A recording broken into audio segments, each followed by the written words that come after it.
त्यांच्या ऑफरने कसं बघताय ते म्हणतायत की असं आहे की आमचं माझं व्यक्तिगत मत आहे आणि व्यक्तिगत संबंध वेगळे आणि मत धोरणाच्या संदर्भाची वेगळी.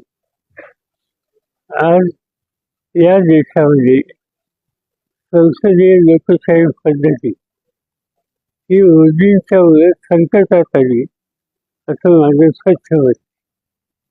जे दिल्लीचे मुख्यमंत्री केजरीवाल किंवा झारखंडचे मुख्यमंत्री यांना अरेस्ट करून तुरुंगात टाकण्याच्या संबंधीची भूमिका घेतली. याच्या पाठीमागं केंद्रीय नेतृत्वाची केंद्र सरकारच्या सहभाग असल्याचं हे होऊ शकत नाही. याच्यातून एक